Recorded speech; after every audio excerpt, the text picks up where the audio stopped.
ஒரு அரசியல் கட்சி கூட்டம் நடத்தும் என்று சொன்னால் அந்த கட்சியுடைய பாதுகாப்பை நம்பி, அரசாங்கத்தை நம்பி, காவல்துறையை நம்பித்தான் பொதுமக்கள் அந்த பொதுக்கூட்டத்தில் கலந்து கொள்கின்றனர். அரசாங்கமும் காவல்துறையும் பொதுக்கூட்டத்தில் நடைபெறுவதற்கு பாதுகாப்பு வழங்க வேண்டும். அதேபோல அரசியல் கட்சி தலைவர்களும் அங்கே குழுவிட கூட்டத்திற்கு ஏற்றவாறு தாங்கள் நடந்து கொள்ள வேண்டும். ஆகவே காலையிலே இன்றைக்கு ஒரு நேரத்தை குறிப்பிடுகிறார்கள். அந்த நேரத்திலே வந்து பொதுக்கூட்டம் நடத்துவதில்லை. பல மணி நேரம் கழித்து வந்து பொதுக்கூட்டம் நடக்கின்ற பொழுது அதில் சில பிரச்சனைகள் ஏற்படுகின்றன. இதையெல்லாம் தவிர்த்துக் கொள்ள வேண்டும். இது நாம் யாரையும் குற்றம் சொல்லி இந்த நேரத்தில் குற்றம் சொல்வது பொருத்தமாக இருக்காது. விலை மதிக்க முடியாது. நாம் உயிரை இழந்திருக்கின்றோம். இதுவரை தமிழகம் மட்டுமல்ல, இந்தியாவிலேயே ஒரு அரசியல் கட்சி நடத்துகின்ற பொதுக்கூட்டத்தில் இவ்வளவு உயிரிழப்பு ஏற்பட்டது.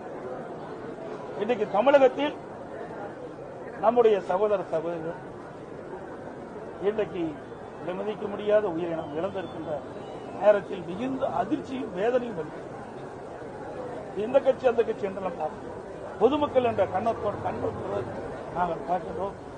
இது மிகுந்த வேதனையோடு இந்த கருத்தை நான் தெரிவிக்கின்றேன்.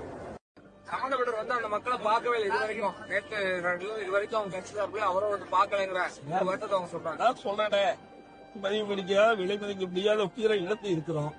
இந்த நேரத்தில் ஒவ்வொருவரும் எந்த மனநிலையில் இருப்பார் என்று நமக்கு தெரியாது. ஒவ்வொருவரும் ஒரு மனநிலையில் எப்படி இருப்பார் நமக்கு தெரியாது.